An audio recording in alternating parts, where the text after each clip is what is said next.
Hello students.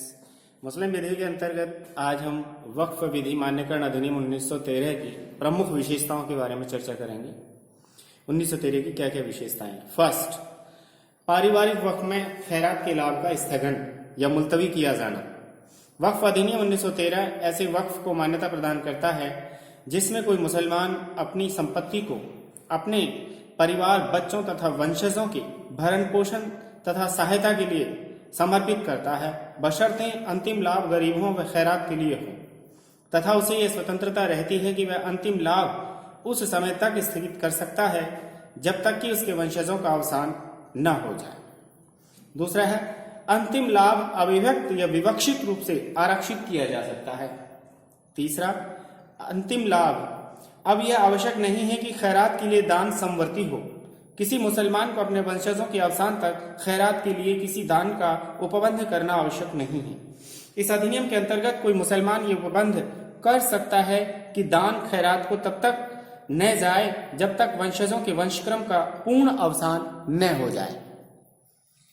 चौथा है, किसी हनफी मुसलमान का भरण पोषण।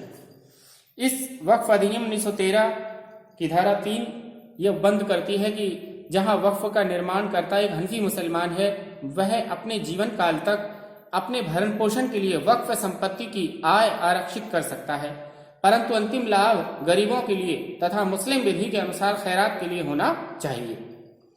पांचवा है, किसी हनफी मुसलमान द्वारा अपने व्यक्तिगत ऋणों का भुगतान। इस अधिनियम की धारा 3 के अनुसार कोई हनफी मुसलमान समर्पित संपत्ति के किराए और मुनाफे में से अपने ऋणों के भुगतान के भी उपबंध कर सकता है, परंतु वक्फ का अंतिम लाभ गरीबों के लिए या मुस्लिम विधि द्वारा खैरात के लिए होना चाहिए। नेक्स्ट, चल संपत्ति संबंधी मतभेद। वक्फ को किसी संपत्ति का स्थायी समर्पण परिभाषित करके अधिनियम ने कुछ चल संपत्तियों के वक्फ के विषय में विभिन्न न्यायालयों के बीच मतभेद समाप्त कर दिया। यानी कि किसी भी संपत्ति का वक्फ हो सकता है, चाहे वो चल हो या अचल। नेक्स्ट, इस अधिनियम को 1930 के मुसलमान वक्फ विधि मान्यकरण अधिनियम द्वारा भूतलक्षी की तरह भूतलक्षी प्रभाव 1930 के द्वारा भूतलक्षी प्रभाव दिया गया। नेक्स्ट, वक्फ का उद्देश्य। इस प्रश्न का अवधारण की कोई प्रयोजन धार्मिक, पवित्र या खैराती और स्थायी प्रकृति का है या नहीं, मुस्लिम विधि के अनुसार किया जाता है, न कि आंग्ल विधि के अनुसार। तो ये वक्फ अधिनियम 1913 की प्रमुख विशेषताएं थी। अब है लोक वक्फ या लोक वक्फ। कुछ ऐसे वक्फ होते हैं जिनका एक समान लाभ अमीर और गरीब दोनों ही उठाते हैं। इनमें निम्नलिखित हैं। पहले जैसे मस्जिद है।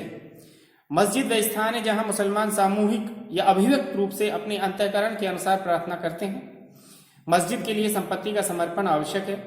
मस्जिद के लिए भवन निर्माण करना ही पर्याप्त नहीं है। अगर बहुत समय से चली आ रही मस्जिद के समर्पण के संबंध में कोई ज्ञान नहीं है तो ये अवधारणा होती है कि मस्जिद के लिए समर्पण हो चुका है तथा भूमि जिस पर मस्जिद स्थित है तथा मस्जिद का भवन वक्फ की संपत्ति है। मस्जिद सार्वजनिक भी हो सकती है और निजी भी हो सकती है। नेक्स्ट है तकिया। तकिया शब्द का शाब्दिक अर्थ है सिरहाना या विश्राम का स्थान, इसलिए कभी कभी कब्रिस्तान को भी तकिया कहा जाता है।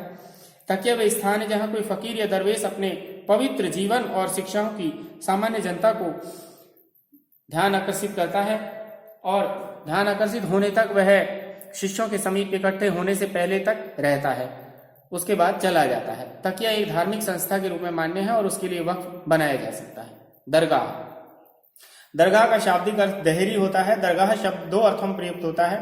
फर्स्ट, किसी मुसलमान साधु या फकीर की समाधि या मकबरा। सेकंड, समस्त भावनाओं का समूह जिसका केंद्र बिंदु समाधि मकबरा होता है। पहला अर्थ संकीर्ण होता है। दरगाह को लोग पूजा पाठ व नमाज पढ़ने का स्थान मानते हैं।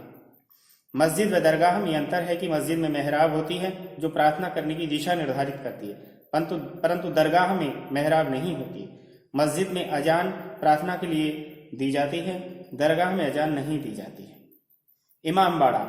इमामबाड़ा मस्जिद से मिलता जुलता है, लेकिन मस्जिद के समान सार्वजनिक पूजा का स्थान नहीं होता है। यह आवश्यक नहीं है कि वहां पूजा पाठ भी हो।